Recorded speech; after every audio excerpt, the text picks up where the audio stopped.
വ്യാജ ചികിത്സയും ആഭിചാര ക്രിയയും നടത്തുന്നു എന്ന പരാതിയിൽ കാസർഗോഡ് ചെർക്കളയിൽ റെയ്ഡ്.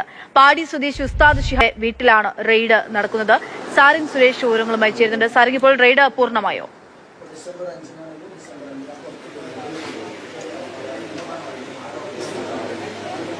പക്ഷേ റെയ്ഡ് ഇപ്പോൾ പൂർണ്ണമായി. അതുമായി ബന്ധപ്പെട്ട നടപടിക്രമങ്ങൾ ഇപ്പോൾ പുരോഗമിച്ചുകൊണ്ടിരിക്കുകയാണ്. ഇപ്പോൾ രാവിലെ 8 മണിയോടെ ആഭിചാരം, കൂടൂത്രം, സിഹർ, പരിശുദ്ധമായ ഇസ്ലാമിലെ വൻപാപങ്ങളിൽ രണ്ടാമതായിട്ട് നബി സല്ലല്ലാഹു അലൈഹി വസല്ലം തങ്ങൾ എണ്ണിയ മാരണം. ഇവിടെ നമ്മൾ ശ്രദ്ധിക്കേണ്ട ഒരു കാര്യം, ഞാൻ അദ്ദേഹത്തെ വ്യക്തിപരമായി വിമർശിക്കാനൊന്നും വന്നതല്ല, പക്ഷേ എന്നെ ശ്രവിച്ചുകൊണ്ടിരിക്കുന്ന ആളുകൾക്ക് ഈ വിഷയത്തിൽ ഒരു ഗ്രാഹ്യം ഉണ്ടാകാൻ വേണ്ടിയാണ്. ഞാൻ അറിഞ്ഞെടുത്തോളം ആ സാധുവായ മനുഷ്യനുണ്ടല്ലോ, അദ്ദേഹത്തിൻ്റെ അനുജൻ തന്നെയാണ്. അദ്ദേഹത്തിന് മാരണം ചെയ്തു, സിഹർ ചെയ്തു, കൂടൂത്രം ചെയ്തു എന്നതിൻ്റെ പേരിലാണ് പരാതി കൊടുത്തിട്ടാണ് ഇദ്ദേഹത്തെ അറസ്റ്റ് ചെയ്തത്. അതൊക്കെ അവിടെ നിൽക്കട്ടെ. മുഖവരി എന്നോളം പറഞ്ഞോട്ടെ, വിശുദ്ധമായ ഖുർആൻ മുഅ്മിനീങ്ങൾക്ക് ശിഫയും റഹ്മത്തുമാണ്, തർക്കമില്ല. വിശുദ്ധമായ ഖുർആൻ കൊണ്ടുള്ള ചികിത്സയുണ്ട്, അതുകൊണ്ട് രോഗശമനമുണ്ട് ദൃഢമായി വിശ്വസിക്കുന്നവർക്ക്. പക്ഷേ വർത്തമാന കാലഘട്ടത്തിൽ സ്ത്രീകളോടാണ് എനിക്ക് പ്രത്യേകിച്ച് പറയാനുള്ളത്. കാരണം ഇത്തരം കാര്യങ്ങളിലേക്ക് വേഗം ഓടി അടുക്കുന്നത് സ്ത്രീകളാണ്.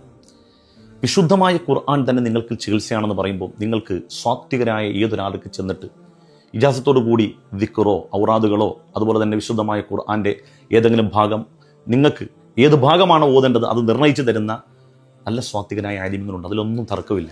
പക്ഷേ ഇതിൻ്റെ മറവിൽ നടക്കുന്ന കാണാപ്പുറങ്ങൾ നിങ്ങൾ അറിയാത്തത് കൊണ്ടാണ്. അങ്ങനെ അറിയാത്തത് കൊണ്ട് നിങ്ങൾ പോയി വീഴുന്ന കുഴി എന്ന് പറഞ്ഞത് നിങ്ങളുടെ ദുനിയാവ് മാത്രമല്ല നഷ്ടപ്പെടുന്നത്, നിങ്ങളുടെ ആഖിറവും നഷ്ടപ്പെടും. ഞാൻ നിങ്ങൾക്ക് ഇത് പറയുമ്പോൾ ഞാൻ വളരെ ബോധ്യത്തോടു കൂടി പറയുന്നൊരു വിഷയം നിങ്ങൾ ശ്രദ്ധിക്കേണ്ടതുണ്ട്. വേറൊന്നുമില്ല, ഞാനിത് 3ാമത്തെ ആവർത്തിയായി പറയുന്നത്. ഈ സർപ്പദോഷം എന്ന് പറയുന്ന ഒരു പൈശാചികമായ അവസ്ഥയുണ്ട്.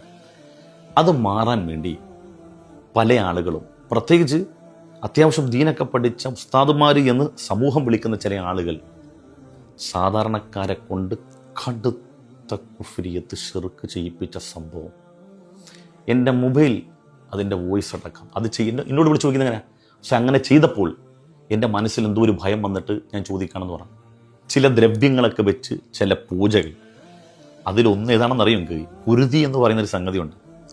ഒരു കോഴിയെ അറുത്തിട്ട് അതിൻ്റെ രക്തം വാഴയിലേക്ക് ഇറ്റിച്ച് ആർക്കാണോ സിഹർ മാരണം ബാധിക്കപ്പെട്ടത് അവരുടെ തലയിലൊടിഞ്ഞ് ഇങ്ങനെ തുടങ്ങി എന്തെല്ലാം തരത്തിൽ. അള്ളാഹുവിൻ്റെ ദീനുമായി ഇതിനൊക്കെ എന്ത് ബന്ധം?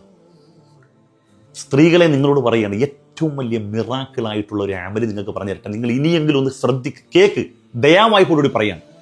നിങ്ങൾ തഹജ്ജുദ് നിസ്കരിക്കാറുണ്ടോ? തഹജ്ജുദിനേക്കാൾ വലിയ മിറാക്കിൾ ഈ ലോകത്തുണ്ടായി അറിയാമത്തിരിക്കുക പരിശുദ്ധമായ ഇസ്ലാമിൽ. അപ്പോൾ എൻ്റെ ഒരു അനുഭവം പറയട്ടെ. എൻ്റെ 2ാമത്തെ കുട്ടിയെ ഭാര്യ ഗർഭിണിയായിരിക്കുന്ന സമയത്ത്, എൻ്റെ ഓർമ്മ ശരിയാണെങ്കിൽ അന്ന് ഒരു 10-30,000 രൂപ ഉള്ളൂ അന്ന് സ്വർണ്ണത്തിന് വില, ഒരു പവന്. ഞാനന്ന് പ്രസവത്തിൻ്റെ ഡേറ്റിന് തൊട്ട് മുമ്പ് 1-2 ആഴ്ച മുമ്പ് ഈ പൈസ സമാഹരിച്ചു വെച്ചു. പക്ഷേ എന്തെങ്കിലും ഒരു കാരണവശാൽ ഇത് ചിലവായി പോകുമെന്ന് ഭയന്നിട്ട് ഞാൻ എന്നെ ദറസിലേക്കൊക്കെ വിടാൻ കൂടുതൽ പ്രോത്സാഹിപ്പിച്ച എൻ്റെ ഒരു അഭ്യുദയകാംക്ഷിയായ ഒരു ഉസ്താദിനെ ഏൽപ്പിക്കാൻ വേണ്ടി നിൽക്കുകയാണ്. ഇതുപോലൊരു രാത്രിയിലാണ് പൈസ എൻ്റെ കയ്യിൽ കിട്ടുന്നത്, ഇതുപോലെ സന്ധ്യ സമയത്ത്. ഞാൻ പിറ്റേന്ന് രാവിലെ ഒരു 8 മണിയായപ്പോൾ അദ്ദേഹത്തിനെ വിളിച്ചിട്ട് ഈ പൈസ ഏൽപ്പിക്കുമ്പോൾ അദ്ദേഹത്തിന് കണ്ണ് നിറയുന്നുണ്ട്. എന്താണെന്ന് വെച്ച് പറഞ്ഞേ, അദ്ദേഹം ഒരാൾക്ക് പൈസ കൊടുക്കാവുന്ന ആ ഡേറ്റിലാണ് ഇട്ടത്. പൈസ അദ്ദേഹത്തിന് കിട്ടിയിട്ടില്ല, അദ്ദേഹത്തിന് കൊടുക്കാമെന്ന് പറഞ്ഞാൽ കൊടുത്തിട്ടില്ല. അദ്ദേഹം തഹജ്ജുദ് നിസ്കരിച്ചിട്ട് റബ്ബിനോട് ദ്വാരക്കായിരുന്നു, റബ്ബെ എവിടെ നിന്നും ഒരു വഴി കാണിച്ചു തരണേ. ഒന്ന് ആലോചിച്ച് നോക്കി. മുമ്പത്തെ ദിവസം ഒരു കാരണമില്ലാതെ എൻ്റെ കൽവിൽ ഓർമ്മ വരികയാണ്, അദ്ദേഹത്തിനെ ഏൽപ്പിച്ചാൽ സമയത്ത് പൈസ കിട്ടുമല്ലോ, എൻ്റെ കയ്യിൽ ചിലവായി പോകില്ല എന്ന്. ഞാനത് കൊടുക്കുമ്പോൾ അദ്ദേഹത്തിന് ഉപകാരമായി. പിറ്റേ മാസം അദ്ദേഹത്തിന് ശമ്പളം കിട്ടുമ്പോൾ പൈസ തിരിച്ചു തരികയാണ്. എൻ്റെ ഭാര്യ പ്രസവിച്ച് കുട്ടിക്ക് സ്വർണ്ണം മേടിച്ചിടുകയും ചെയ്തു. എത്ര അത്ഭുതങ്ങൾ! അതുപോലെ തന്നെ ലുഹ, നിങ്ങൾക്ക് കടവും പ്രയാസമുണ്ടോ? നിങ്ങളുടെ പോക്കറ്റിൽ നിന്ന് 10 പൈസ കുറയില്ല. നിങ്ങൾ ലുഹ നിസ്കരിക്കൂ, വല്ലുഹ സൂറത്ത് പതിവാക്കൂ. ലുഹ നിസ്കാരം സൗഭാഗ്യങ്ങളെ കൊണ്ടുതരുന്ന നിസ്കാരമാണ്. ഇതൊക്കെ വലിയ വലിയ അമലുകൾ റസൂലുള്ളാഹി സ്വല്ലല്ലാഹു അലൈഹി വസല്ലം തങ്ങൾ പഠിപ്പിച്ച നമ്മുടെ മുമ്പിലുള്ളപ്പം നമ്മളെന്തിനാണ് ഈ പണിക്കൊക്കെ പോകുന്നത്? അഭിമാനം നഷ്ടപ്പെടുത്തുന്ന ഈ പണിക്കൊക്കെ.